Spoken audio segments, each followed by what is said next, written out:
नमो तस्स भगवतो अरहतो सम्मा सम्बुद्धस्स। उहाँ भगवान अरहत सम्यक सम्बन्धलाई सादर वन्दना। आदरणीय दर्शक महानुभावहरू, भगवान बुद्धको उपदेश संग्रह त्रिपिटकको पहिलो पिटक सूत्र पिटक अन्तर्गत 5वटा निकायमध्ये चौथो निकाय अंगुत्तर निकायको सिलसिलेवार चर्चा गर्ने क्रममा आज हामी 57औं एपिसोडमा आइपुगेका छौँ। आदरणीय दर्शक महानुभावहरू, यो अंगुत्तर निकायमा 11वटा निपातहरू छन्। तीमध्ये पहिलो निपात जसलाई एकक निपात भनेर भनियो, त्यसमा हामी चर्चा गर्दै थियौँ र यो एकक निपातमा 20वटा वर्गहरू छन्। त्यसमध्ये 16औं वर्ग जसलाई एकदम्मपाली वर्ग भनेर भनियो, त्यसमा हामी चर्चा गर्दै थियौँ र यो 16औं वर्ग एकदम्मपालीमा जम्मा 70वटा सूत्रहरू राखिएका छन् र ती 70वटा सूत्रलाई पनि 4वटा समूहमा बाँडिएको मैले यहाँलाई अवगत गराएँ र त्यसमध्ये चौथो समूहमा 44वटा सूत्रहरू राखिएको छ र तीमध्ये पनि 15, 16, 17सम्म गएको एपिसोडमा हामीले चर्चा गऱ्यौँ। अब बाँकी रह्यो 17 देखि। अब यो 17, 18, 19 यहाँ एकैचोटि म भन्न गइरहेको छु। एक अर्कासँग अन्तरसम्बन्ध भएको कारणले एकैचोटि यसलाई म यहाँहरूलाई अवगत गराउने प्रयास गर्दछु। र गएको एपिसोडमा हामीले 15, 16, 17मा के भनिएको थियो त भन्दाखेरि, मानिस यो मनुष्य जुनीबाट च्युत भएर अथवा मनुष्य जन्मबाट मृत्यु भइसकेपछि फेरि मनुष्य नै भएर जन्मन आउने धेरै कम छ। जबकि तिनीहरू कि त नरकमा, कि त तिरस्चान अथवा तिर्यक योनिमा, कि त प्रेत योनिमा बढी जन्मिने हुन्छन् भनेर चाहिँ भनिएको कुरा गएको एपिसोडमा मैले चर्चा गरेँ। दर्शक महानुभावहरू, अब यो नर्क यस्तो प्रेतको कुरा गर्दाखेरि धेरैलाई चित्त नबुझ्ने पनि हुनसक्छ, विश्वास नलाग्ने पनि हुनसक्छ र यो बुद्धको शिक्षामा यस्तो स्वर्ग नरकको कुरा आएको मन पर्दैन भन्ने पनि महानुभावहरू हुनुहुन्छ। त्यसमा आफूलाई चित्त नबुझेको कुरा भन्नु त सबैलाई स्वतन्त्रता नै छ र मैले गएको एपिसोडमा निवेदन गरे जस्तै यी स्वर्ग नरकहरू वास्तविक रूपमा त्यसको अस्तित्व छ भन्ने कुरा पनि बुद्धले बताउनु भएको छ र अर्को हिसाबबाट हेर्दाखेरि मानिसको यो जुन मानसिक स्थिति हो, यसले पनि यो स्वर्ग र नर्क प्रेतहरूको चाहिँ अनुभूति दिलाउँछ भन्ने कुरा पनि मैले यहाँलाई जानकारी गराएँ। र अलिकति मैले यहाँ के दोहोऱ्याउन चाहेँ भने, जब जब मानिसहरूको मनमा सुख र आनन्दको क्षण हुन्छ, प्रीतिले भरेको हुन्छ, सन्तोषपूर्ण जीवन हुन्छ, त्यति बेला त्यो मानिसको अवस्था, मानसिक अवस्था कस्तो छ यहाँहरूले पनि अनुभव गरिसक्नु भएको हुन्छ अथवा गरिसक्नु भएको छ, गरिराख्नुहुन्छ। जब जब मानिसमा सन्तोष हुन्छ, जब जब मानिसमा सुख, आनन्द र खुसीको क्षण हुन्छ, त्यति बेला मानिसको अनुहारै चहकिलो, अनुहारै प्रसन्न, हँसिलो देखिन्छ। किन? त्यो मानसिक आनन्दको कारणले। र यो मानसिक आनन्द जुन अवस्था छ, जुन क्षण छ, त्यसैलाई सुख आनन्दको कारण भएको कारणले यसलाई स्वर्गीय आनन्दको उपमा दिएको कति साहित्यहरू छन्, कति कविहरूले चाहिँ यसलाई चाहिँ वर्णन गरिएका छन्। भन्नुको अर्थ, जब जब मानिसको मनमा सुख र सन्तोषको अनुभव हुन्छ, अनुभूति हुन्छ, त्यति बेला मानिस आफैले स्वर्गीय सुख आनन्दको अनुभव गरिराखेको हुन्छ। र त्यसको ठिक विपरीत, जब जब मानिसभित्र ईर्ष्या, दाह, द्वेष असन्तोष विद्रोहको कुरा भावना आउँछ त्यति बेला मानिसको अनुहार निन्याउरो, दुःखपूर्ण, तनावग्रस्त, चिन्ताग्रस्त, यो तपाईँ हामीले पनि अनुभव गरिराखेकै कुरा हो। र त्यो भन्नु भनेको के त भन्दाखेरि त्यति बेला उसले रमाइलोको कति पनि अनुभव गरेको हुँदैन, सुखको कति पनि अनुभव गरेको हुँदैन, र जहाँ सुख छैन, कति पनि लेस मात्र पनि सुख छैन, त्यसलाई निरय भनेर चाहिँ शब्द दिएको छ। त्यो निरय भनेको अर्थ नरक हो। र नरकलाई चाहिँ यसलाई परिचय दिनुपर्दा अथवा त्यसको व्याख्या गर्नुपर्दा जुनसुकै ग्रन्थमा पनि लेखिएको हुन्छ, त्यहाँ कति पनि सुख छैन, पीडा छ, दुःख छ, शास्ति छ, अनेक प्रकारका यातना सहनुपर्छ भनेर दिएको छ। भनेपछि जब जब मानिसले यस्ता यातनाका क्षणहरू भोग्नु पर्ने हुन्छ, जब जब मानिसले चाहिँ असन्तोषका क्षणहरू बिताउनु पर्ने हुन्छ, त्यति बेला उसको मानसिक शान्तिमा पक्कै पनि खलल हुन्छ, शान्ति अशान्तिमा बदलिन्छ। र त्यो भनेको उसले चाहिँ दुःखद क्षणलाई चाहिँ भोगिराखेको हो। र त्यो दुःखद क्षणलाई नै नारकीय अवस्था भनेर चाहिँ चित्रण गरिएको छ। तसर्थ दर्शक महानुभावहरू, यो स्वर्ग नरकको कुराहरू आउँदाखेरि आँखा चिम्लेर यसलाई हुँदै होइन, छँदै छैन भनेर भन्न सक्ने अवस्थामा पनि हामी छैनौँ। र मैले अहिले दिएको उदाहरणले पनि हामी आफैले पनि अनुभव गरिराखेका छौँ। जति जति बेला हामी खुसी हुन्छौँ स्वर्गीय आनन्दको क्षण हुन्छ, जति जति बेला हामी दुःखी हुन्छौँ त्यति बेला हामी नारकीय क्षणबाट चाहिँ गुज्रिरहेको छ भन्ने यो उदाहरणबाट पनि हामीले चाहिँ, यो प्रत्यक्ष उदाहरणबाट पनि हामीले चाहिँ यो अनुमान लगाउन सक्छौँ कि बुद्धले जुन भन्नुभएको हो त्यो स्वर्गीय आनन्द अथवा दैवी आनन्द, ब्राह्मी आनन्दको जुन कुरा हो, त्यो वास्तवमा हामीले प्रत्यक्ष नदेखे पनि तर प्रत्यक्ष अनुभव चाहिँ गरेकै हुनुपर्छ। र भर्खर मैले कुरा गरेँ दैवीय आनन्द, देवतुल्य आनन्द, त्यसै गरी ब्राह्मी आनन्द। मैले ब्रह्माको पनि यहाँलाई चाहिँ गएको एपिसोडहरूमा चर्चा गरिसकेँ। ब्रह्मा केलाई भनिन्छ? जो उच्च तहमा पुगेको छ, जसले चाहिँ यो मानसिक स्थितिलाई उच्च तहमा राखेको छ, त्यस्तोलाई ब्रह्म विहार भनेर भनिन्छ। र त्यो ब्रह्म विहारमा चारवटा गुणहरू अत्यन्त महत्त्वपूर्ण छन्: मैत्री, करुणा, मुदिता, उपेक्षा। यसरी कसैप्रति मैत्री राख्नु, कसैप्रति करुणा राख्नु र कसैप्रति मुदिताको भाव राखेर त्यो सबैबाट अझ उपेक्षा, तटस्थको भाव राख्न सक्यो भने त्यो उच्च अवस्थाको चाहिँ जीवन हो भनेर चाहिँ भनिएको छ। र त्यसैलाई ब्रह्म विहार पनि भनिन्छ। यसर्थ ब्रह्माको मूर्तिमा चारवटा अनुहार देखाइएको हुन्छ र त्यो चारवटा अनुहार वास्तवमा चारवटा अनुहार भएको प्राणी त कोही पनि छैन। तर ब्रह्मालाई चाहिँ चारवटा अनुहार दिइएको अथवा देखाइएको त्यो चाहिँ के प्रतीक त भन्दाखेरि यही मैत्री, करुणा, मुदिता, उपेक्षा हो।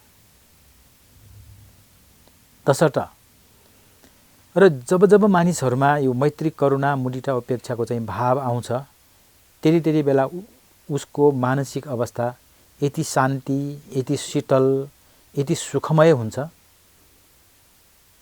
सायद यहाँहरूले पनि त्यो अनुभव गरिराख्नु भएको होला। र यसको अर्को उदाहरण म के दिन चाहन्छु भन्दाखेरि यी ब्रह्म विहार, यो चारवटा उच्च अवस्थाको जुन गुण हो त्यो प्रत्येक आमा बाबुसँग हुन्छ, प्रत्येक माता पितासँग हुन्छ। कसप्रति? आफ्ना सन्तानप्रति, आफ्ना छोराछोरीप्रति। आफ्ना छोराछोरीप्रति आमा बाबुको जति मैत्री, आमा बाबु जति करुणा, आमा बाबुको जति मुदिता र आमा बाबु जतिको उपेक्षा सायदै अरू कसैको हुनसक्छ, बुद्ध बाहेक। बुद्ध त महाकारुणिकको नाथ भइहाल्नुभयो। उहाँसँग भएको मैत्री, करुणा, मुदिता, उपेक्षाको त तुलना नै गर्न सकिँदैन। अनुपम गुण चाहिँ उहाँमा छ। तर आफ्नो सन्तानप्रति आमा बाउको पनि त्यत्तिकै राम्रो गुण हुने भएको कारणले आमा बाउलाई पनि ब्रह्माको दर्जा दिएको सायद यहाँहरूले पनि थाहा छ। सन्तान उत्पादनको हिसाबले उहाँहरूलाई ब्रह्मा भनिएको कदापि होइन। यही 4वटा उच्च स्तरका गुणहरू भएको कारणले मातापिता आमा बाउलाई चाहिँ ब्रह्माको स्थान दिएको। भनेपछि दर्शक महानुभावहरू, अब ब्रह्मा हामीले देखेको छैन, त्यसकारण ब्रह्मलोक पनि छैन भनेर भन्नुभन्दा पनि त्यसको आशय बुझ्नु पर्यो एक त। अर्को कुरा, त्यो ब्रह्मालाई अथवा त्यो ब्राह्मिक स्थितिलाई देख्न सक्ने आफूसँग चाहिँ क्षमता नभएसम्म त्यो छँदै छैन भनेर नकार्न पनि अलि अन्याय होला। तसर्थ दर्शक महानुभावहरू, यसरी विभिन्न उदाहरणले पनि हामीले यो देवलोक अथवा दैवीय गुणहरू, त्यसै गरेर ब्राह्मी गुणहरूको अस्तित्वलाई चाहिँ मान्दाखेरि अथवा स्वीकार्दाखेरि अथवा त्यसलाई चाहिँ हामीले महसुस गर्दाखेरि त्यसमा कुनै घाटा होला जस्तो लाग्दैन। र अहिले विज्ञानको युग, प्रमाण बिनाको कुनै पनि मान्नेवाला छैन, त्यस्तो तर्क पनि छन्। तर सबै कुराको प्रमाण खोजेर सम्भवै हुँदैन। अरू त के कुरा, हामीले आफ्नो आमा बाउ देखेका छौँ, त्यसकारण हामीले आमा बाउ मान्छौँ। उहाँको पनि आमा बाउ हामीले हाम्रो बाजे बजे भयो, उहाँले देखेको छ, हामीले मान्छौँ। तर उहाँभन्दा पनि अगाडिका पुस्तालाई हामीले सायदै कसैले देखेको हुन्छ। अब देख्दै नदेखेपछि पुस्ता छैन भनेर हामीले भन्न मिल्छ? कदापि मिल्दैन। त्यसकारण सबै कुराको प्रमाणै खोजेर चाहिँ त्यो सम्भव नहोला। त्यसकारणले दर्शक महानुभावहरू, बुद्धले जुन भन्नुभएको यो दैवी स्थिति, ब्राह्मिक स्थिति, त्यसै गरेर नारकीय स्थिति, प्रेतको स्थिति, अब पशुपन्छीको स्थिति हामीले प्रत्यक्ष देखिराखेकै छौँ। त्यसलाई तिर्यक अथवा तिरछान भनिन्छ। त्यसै गरेर असुरको स्थितिहरू पनि हाम्रै मनभित्र आउँछ। अब नेपालमा यहाँहरूले थाहै छ, आसुरी शक्तिमाथिको दैवी विजय भनेर बडा दशैं मनाइन्छ। त्यो किन गरिन्छ? प्रत्येक मानिसभित्र आसुरी प्रवृत्ति पनि छ। र आसुरी प्रवृत्ति के हो त? अरूलाई दुःख दिने, अरूलाई सताउने, बिना काममा चाहिँ सजाय दिने, त्यस्तो किसिमको स्वभावले आसुरी प्रवृत्ति भनिन्छ। र त्यस्तो किसिमका प्राणीहरू, त्यस्तो किसिमका सत्वहरू, त्यस्तो किसिमका जीवहरू पनि छन् भनेर चाहिँ यहाँ बुद्धले पनि भन्नुभएको हामी पाउँछौँ। र यसरी मनुष्यको एउटा चाहिँ तह भयो र मानवीय गुणबाट भरिएको व्यक्तिहरूलाई मनुष्य भनियो। र त्योभन्दा खस्केकालाई र त्योभन्दा दयनीय अवस्थाकालाई निरय अथवा नरक भनियो। त्यसै गरेर पशुपन्छी, कीट पतङ्ग यहाँहरूले प्रत्यक्ष हामीले देखिराखेकै छौँ। त्यसै गरेर जति खाए पनि नअगाउने, जति खाए पनि पेट नभर्ने, त्यस्तोलाई प्रेत भनेर भनियो। र त्यो प्रेतलाई चाहिँ हामीले नदेखे पनि कतिपय मानिसहरूलाई उदाहरण दिने गरिन्छ। धेरै खाने मात्रै गर्छ, जति खाए पनि नअगाउनेले प्रेतले खाए जस्तो खान्छ भनेर त्यस्तो उपमा दिने, उदाहरण दिने हामी कतिपयले सुनेका छौँ, देखेका छौँ। र त्यसै गरेर आसुरी प्रवृत्ति, यसरी 4 प्रकारको नर्क, प्रेत, तिर्यक, असुर, यी 4 प्रकारलाई दुर्गतिको चाहिँ संज्ञा दिइएको छ। माने त्यहाँ चाहिँ कति पनि सुख छैन, कति पनि आनन्द छैन। र त्यहाँ कुनै प्रकारको धर्म गर्ने, कुनै प्रकारको अरूलाई चाहिँ सहयोग गर्ने भन्ने कुरा त्यति सम्भव छैन। त्यसकारण यसलाई दुर्गतिको नाम दिइयो। अनि मानिसको जुन जन्म हो अथवा मानिसको जुन तह हो त्यसलाई सुगतिको तहमा राखिएको छ र त्योभन्दा पनि अझ उच्च स्तरको त्यसलाई देव भनेर चाहिँ राखिएको नाम दिइएको छ र त्योभन्दा माथिको लागि ब्रह्मा अथवा ब्राह्मीय भनेर चाहिँ नाम दिइएको छ। यसरी आदरणीय दर्शक महानुभावहरू, प्रत्येक चक्रवालमा यी 31 वटा लोकहरू हुन्छन् र यो 31 वटा लोकमा सट्टो प्राणीहरू तलदेखि माथि माथिदेखि तल चाहर्दै आफ्नो जीवन बिताइराखेको हुन्छ र जबसम्म मानिसहरूको अथवा कुनै पनि प्राणीको मनमा राग द्वेष मोहरूपी तृष्णाहरू बाँकी रहन्छन् त्यतिन्जेलसम्म यही 31 भुवनमा चाहिँ उनीहरू तलमाथि गर्छन् र यो जीवनको वास्तविकता यही हो। यो संसारलाई किन संसार भनियो? संसरन्ति इति संसारो, निरन्तर रूपमा चल्ने भएको कारणले यसलाई संसार भनियो। र यो संसार कहाँ छ त भने यही 31 भुवनकै सेरोफेरोमा घुमिराखेको छ। र जब मानिसको अथवा जब कुनै पनि प्राणीको मनबाट यी राग द्वेष मोहरूपी तृष्णाहरू निर्मूल हुन्छन्, एकदम कम्प्लिटली त्यो निर्मूल हुन्छ, तब अब यो लोकबाट उसले चाहिँ छुटकारा पाउँछ भनेर चाहिँ बुद्धले भन्नुभएको छ। र त्यसलाई भनियो लोकोत्तर, लोकबाट उत्तर, लोकबाट पर। र त्यो लोकबाट पर हुनुभन्दा अगाडि हामी कहाँ छौँ त? लौकिकमा छौँ। यो लौकिकमा चाहिँ यो 31 वटा भुवनमा हामी चाहरिराखेका हुन्छौँ। अब बुद्धले चाहिँ यो सूत्रमा यो एक धम्मपाली वर्गको 16औं एक धम्मपाली वर्गको 44 वटा सूत्रमध्ये चौथो समूहमा जुन 44 वटा सूत्रहरू छन् त्यसमा चाहिँ उहाँले के भन्नुभयो त? मनुष्य भएर जन्मिएको मानिस यहाँबाट च्युत भइसकेपछि फेरि पुनः मनुष्य नै भएर जन्मिने चाहिँ कम मात्रै हुन्छ। त्यसको तुलनामा नर्कमा पशुपन्छी अथवा कीटपतङ्गमा, जसलाई तिर्यक अथवा तिरछान भनेर भनियो, र त्यसै गरेर प्रेत योनिमा जन्मेर धेरै हुन्छन्। दर्शक महानुभावहरू, बडो संवेदनीय कुराहरू छन्। यो मानिस मरेर मानिस नै हुने चाहिँ कम हुन्छ। अब अहिलेको विश्वको परिवेशलाई हेर्दाखेरि त 60 अरबभन्दा मानिसहरू बढी छन्, 60 अरबको सङ्ख्याभन्दा बढी छन्। र त्यसो गर्दाखेरि हेर्दाखेरि त ओहो, जहाँ पनि मानिस स्याउस्याउती मानिसहरू देखिरहेका छौँ। तर त्यो मानिसको सङ्ख्याभन्दा अरू प्राणीहरूको सङ्ख्या त कैयौँ गुणा बढी छन्। यस उदाहरणले पनि हामी बुझ्न सक्छौँ वास्तवमा मानिसहरूको सङ्ख्या त कमै रहेछ।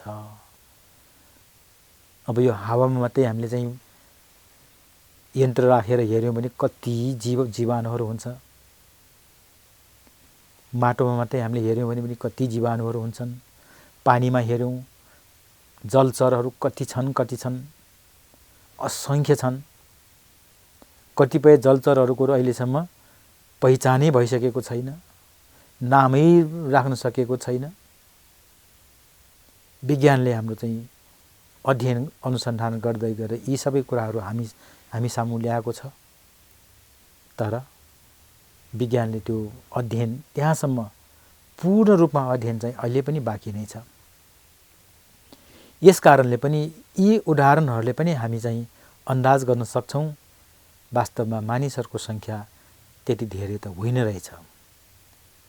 र बुद्धले जुन भन्नुभएको हो, मानिस जन्मबाट च्युत भएर फेरि मानिस हुने कम मात्रै हुन्छ। यसै गरेर योभन्दा अर्को 18, 19, 20 यो त 15, 16, 17 चाहिँ गएको एपिसोडको मैले अलिकति यहाँहरूको समय लिएर मैले दोहोऱ्याएँ। अब 18, 19, 20मा चाहिँ यो सूत्रमा यो तिनटै एकचोटि खोजेको कारण के त भन्दाखेरि मनुष्य जीवनबाट च्युत भएर देवलोकमा जन्मिने कम, नरक, तिर्यक र प्रेतमा यो योनिमा जन्मिनेहरू धेरै बढी हुन्छ भनेर यो तीनटा कुरालाई चाहिँ एक अर्कासँग अन्तर सम्बन्धित भएकोले मैले 18, 19, 20 एकैचोटि यहाँलाई प्रस्तुत गर्ने चाहिँ जमर्को गरेँ। दर्शक महानुभावहरू, मनुष्य जन्मबाट च्युत भएर मनुष्य जन्म हुने त कम छ गएको सूत्रहरूमा, र यो सूत्रमा मनुष्यबाट च्युत भएर देव हुनेहरू अथवा देवलोकमा जन्मनेहरू धेरै कम हुन्छन्। त्यसको तुलनामा नरकमा अथवा नारकीय अवस्थामा जन्मिने, पशुपन्छी कीटपतङ्गको रूपमा जन्मिने र प्रेतको रूपमा जन्मिनेहरू धेरै हुन्छन् भनेर भनिएको छ यो 18, 19, 20औं सूत्रमा। दर्शक महानुभावहरू, यहाँनिर म अहिले पनि अलिकति यहाँहरूको समय लिन चाहन्छु।